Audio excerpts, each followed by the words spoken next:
다 함께 사도신경으로 우리의 신앙을 고백하겠습니다. 나는 전능하신 아버지 하나님 천지의 창조주를 믿습니다. 나는 그의 유일하신 아들 우리 주 예수 그리스도를 믿습니다.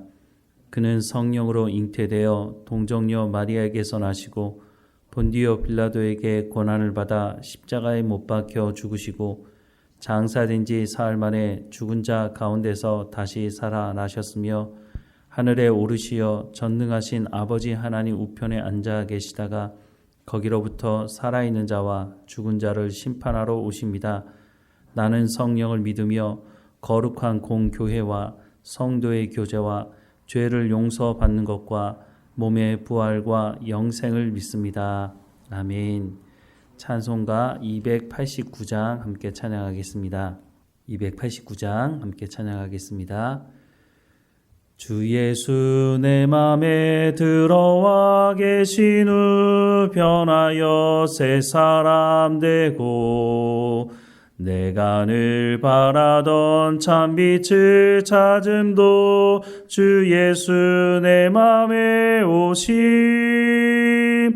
주 예수 내 맘에 오심 주 예수 내 맘에 오심 물밀든 내 맘에 기쁨이 넘침은 주 예수 내 맘에 오심 주 예수 내 맘에 들어와 계신 후 망령된 행실을 끊고 머리털보다도 더 많던 내 죄가 눈보다 더 희어졌네 주 예수 내 맘에 오심 주 예수 내 맘에 오심 물밀든 내 맘에 기쁨이 넘침은 주 예수 내 맘에 오심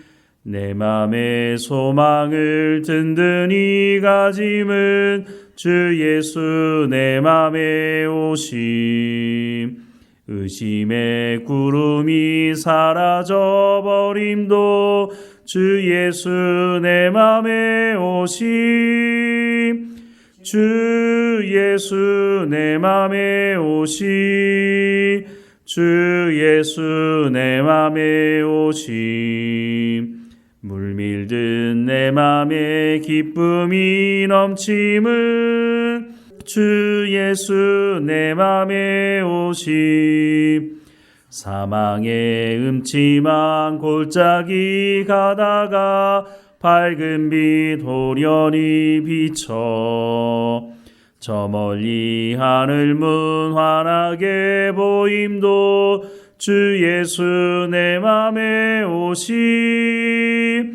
주 예수 내 맘에 오심 주 예수 내 맘에 오심 물밀든 내 맘에 기쁨이 넘침은 주 예수 내 맘에 오심 내가 저 천성에 올라가 살기는 주 예수 내 맘에 오심 천성에 올라가 주님을 뵈리니 그 기쁨 비길 데 없네 주 예수 내 맘에 오심 주 예수 내 맘에 오심 물밀든 내 맘에 기쁨이 넘침은 주 예수 내 맘에 오심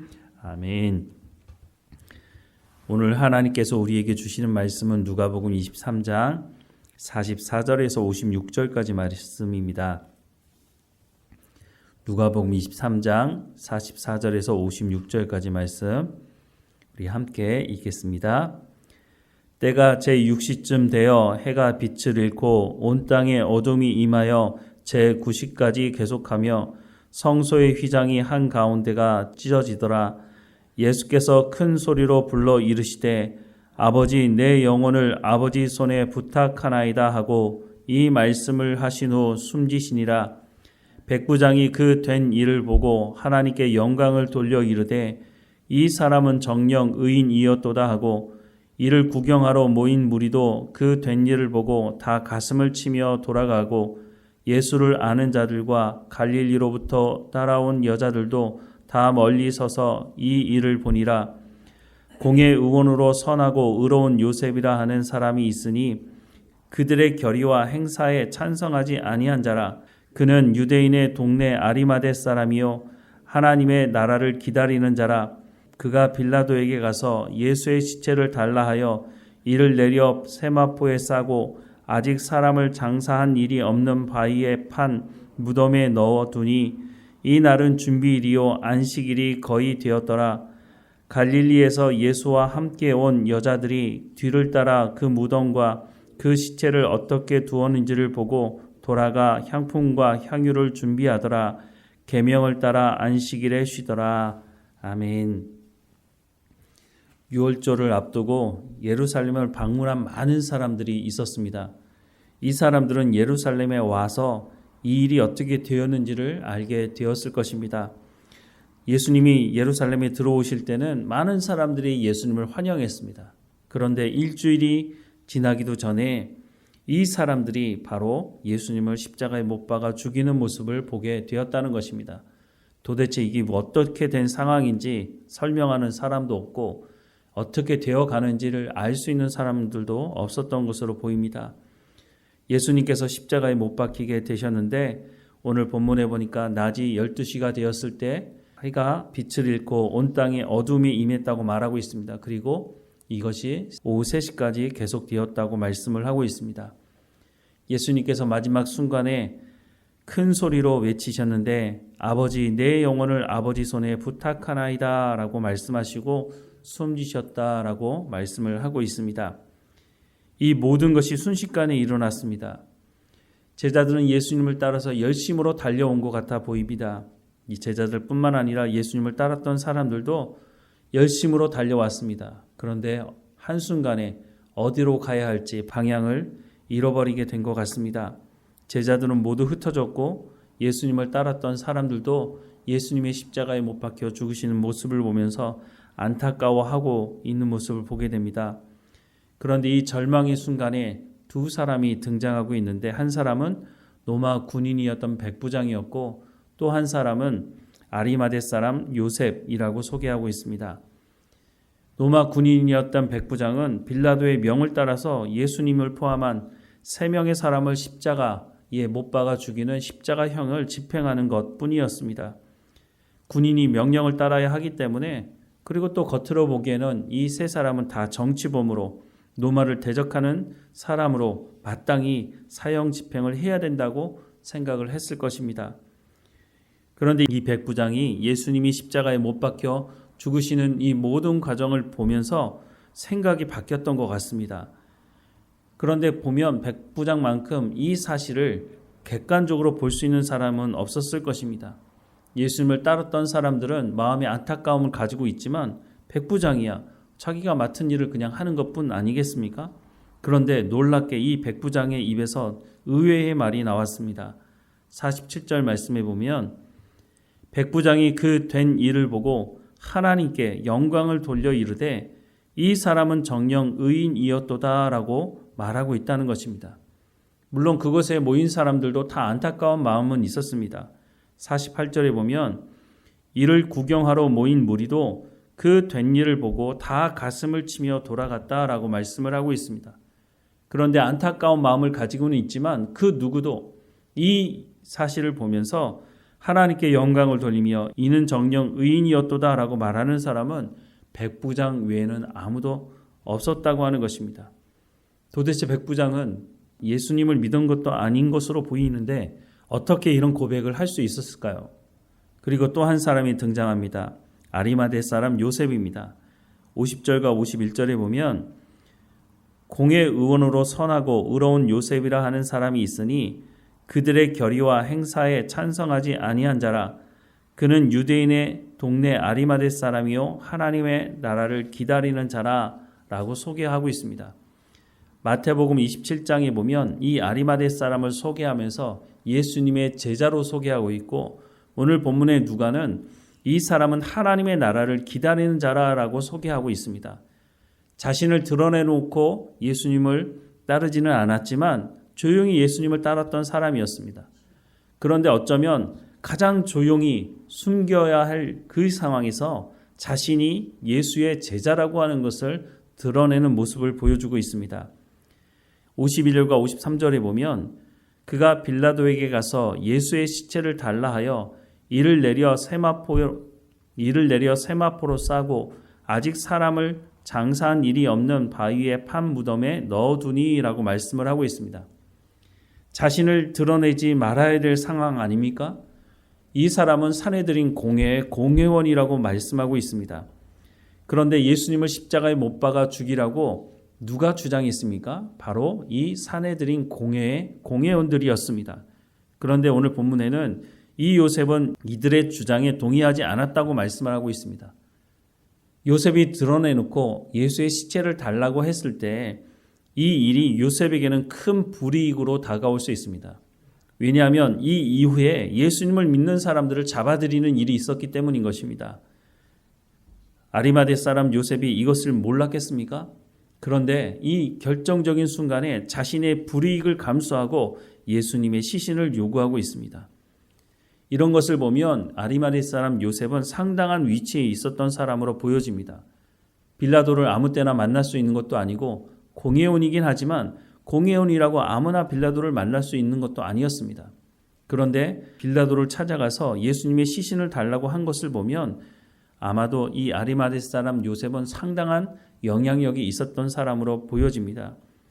요한복음에 보면 이 아리마대 사람 요셉을 또 도운 사람 한 사람이 더 있었는데 그 사람은 니고데모라고 소개를 하고 있습니다. 이 니고데모도 사내들인의 공회원이었죠. 예수님은 십자가에 못 박혀 죽으셨고 예수님을 따르던 제자들은 다 흩어져 버렸습니다. 그나마 예수님을 따랐던 사람들도 안타까워하는 마음은 있지만 어찌할 바를 모르고 다 흩어져 버렸습니다. 모든 것이 끝난 것으로 보입니다. 예수님 죽으셨으니 이제 더 이상 무슨 소망이 있겠습니까? 정말로 절망 중에서도 이런 절망이 있을까 싶은 그런 상황에 하나님의 은혜는 여전히 부어지고 있다고 하는 것입니다. 하나님의 은혜를 맛본 사람들은 이 절망의 순간에도 하나님의 은혜를 쫓아 멈추지 않는 것을 보게 됩니다. 아무리 세상이 어두워진다 할지라도 하나님께서 말씀하시는 그 말씀은 이루어 가십니다. 창세기 6장에 보면 세상이 하나님 앞에 심판받을 수밖에 없는 상황이라고 하는 것을 소개하면서 또 다른 말씀을 하고 있는데요.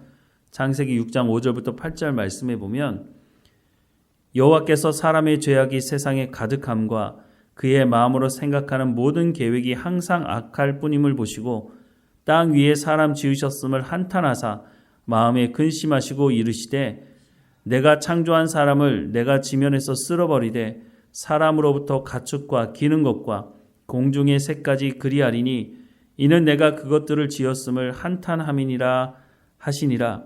그러나 노아는 여호와께 은혜를 입었더라 라고 말씀을 하고 있습니다. 하나님께서 세상을 심판할 수밖에 없는 상황이라고 말씀하고 있지만 이것으로 끝이 아니라 노아라는 사람을 소개하면서 노아는 여호와께 은혜를 입었더라 라고 말씀을 하고 있습니다. 이 말씀은 그 당시에 사람들이 하나님 앞에 범죄해서 심판할 수밖에 없는 상황이었지만 여전히 하나님은 회개하고 돌이키라고 하는 말씀, 은혜를 베푸시는 이 말씀을 멈추지 않았다고 말씀하고 있습니다. 예수님 다시 오실 때가 되면 예수 믿는 사람들이 박해를 당할 것이라고 말씀하고 있습니다. 박해를 당하는 것 사실 쉬운 문제가 아닙니다. 생명을 잃는 순교도 있고 여러 가지로 인해서 예수 믿는 것을 믿지 못하도록 하는 일이 있을 것이라고 말씀하고 있습니다. 그러면 그때 하나님께서 하나님을 믿는 하나님의 자녀들에 대해서 하나님께서 외면하고 하나님이 모르신다고 말씀하실까요? 예수님은 우리에게 너희를 고아와 같이 내버려 두지 않는다고 말씀하고 있습니다. 우리 가운데 박해가 있을 때에도 하나님의 은혜는 끊임없이 부어진다고 말씀해 주고 있는 것입니다. 세상 사람들은 우리를 향해서 하나님이 살아계신다면 어떻게 이런 일이 있느냐고 조롱하기까지 하겠지만 하나님의 은혜는 그때에도 부어지고 있다고 하는 것을 말씀해 주고 있는 것입니다. 주님 오시는 그날까지 하나님의 은혜는 우리 가운데 부어질 것입니다. 왜냐하면 하나님의 은혜 없이는 우리가 이 땅에서 온전함으로 하나님의 백성으로 살아가는 것이 만만치 않다는 것을 하나님 아시기 때문인 것입니다. 그래서 예수님께서 승천하시면서 뭐라고 말씀하십니까? 세상 끝날까지 내가 너희와 항상 함께 있겠다고 약속하고 계시지 않습니까? 또한 우리 가운데 성령을 주셔서 이제는 성령이 오셨다 떠나가는 것이 아니라 우리 안에 내주해 계시면서 성령께서 우리와 함께 하시고 우리로 하나님의 말씀 가운데 나가게 하시고 성령의 열매를 맺어가게 하신다고 말씀하고 있지 않습니까? 하나님은 우리 가운데 오늘도 은혜를 베푸실 것입니다. 그러면 우리가 하나님의 그 은혜를 사모하고 그 은혜 가운데 살아가야 하지 않겠습니까? 하나님께서 우리 가운데 은혜를 베푸시니 우리가 그 가운데 살아갈 수 있도록 하나님께서 인도하시니 우리는 그 삶에 응답하는 삶을 살아가면 될 것입니다. 하나님은 절망의 순간에도 하나님께서 하나님의 은혜를 베푸시고 하나님의 나라로 우리를 인도하십니다. 그 하나님을 온전히 의지하고 살아가는 오늘 이 시간이 되기를 주님의 이름으로 축원합니다. 기도하겠습니다. 사랑하는 하나님, 예수님께서 십자가에 못 박혀 죽으시는 그 장면 앞에 사람들은 절망하고 가슴을 치고 울고 돌아가지만 한 사람은 그 모습을 보면서 하나님의 영광을 찬양하고 이 사람이 바로 의인이라고 고백을 하는 사람이 있는 것을 보게 됩니다. 하나님, 우리는 어떻습니까? 우리는 절망의 순간에 과연 하나님은 살아계시는지, 과연 하나님은 내 가운데 은혜를 베푸시는 것인지 의문을 품을 때가 있지 않습니까? 하지만 창세기 6장을 통해서도 우리가 보듯이 세상을 심판하는 그 자리에서도 하나님은 은혜를 베푸시는 분이신 것을 보게 됩니다. 하나님, 우리의 삶 가운데 절망의 순간이 있다 할지라도 하나님은 우리 가운데 은혜를 베푸시니 우리가 그 은혜를 사모하며 하나님께 온전히 나가는 우리의 삶이 될 수 있도록 은혜를 베풀어 주옵소서. 하나님의 말씀을 붙들게 하시고 하나님께서 우리를 지키시고 인도하신다고 약속하시는 이 약속의 말씀을 따라 순종하며 살아가는 우리의 삶이 될 수 있도록 은혜를 허락해 주옵소서. 그래서 하나님 앞에 기도하는 시간, 하나님께 예배하는 시간을 멈추지 아니하도록 우리 가운데 성령의 충만함을 허락해 주실 뿐만 아니라 우리의 육체의 건강함도 주님 허락해 주셔서 늘 하나님을 예배하며 기도하며 하나님의 말씀대로 순종하는 우리의 삶을 통해서 우리가 성령의 열매를 맺을 뿐만 아니라 우리의 자녀에게, 우리의 주변 사람들에게 선한 영향력을 미치며 우리가 복음을 증거하는 삶을 살아갈 수 있도록 은혜를 허락해 주옵소서. 오늘도 우리 가운데 흡족한 은혜를 베풀어 주시고 우리는 그 은혜 속에 감사하며 살아가는 삶이 될 수 있도록 인도해 주옵소서. 고난 가운데 있는 성도들 한 사람 한 사람 붙들어 주셔서 하나님의 은혜를 더 깊이 경험하는 시간이 될 수 있도록 인도해 주옵소서. 늘 우리와 함께 하시는 하나님께 감사하고 예수님의 이름으로 기도드립니다. 아멘. 하늘에 계신 우리 아버지, 아버지의 이름을 거룩하게 하시며 아버지의 나라가 오게 하시며 아버지의 뜻이 하늘에서와 같이 땅에서도 이루어지게 하소서. 오늘 우리에게 일용할 양식을 주시고 우리가 우리에게 잘못한 사람을 용서하여 준 것 같이 우리 죄를 용서하여 주시고 우리를 시험에 빠지지 않게 하시고 악에서 구하소서. 나라와 권능과 영광이 영원히 아버지의 것입니다. 아멘.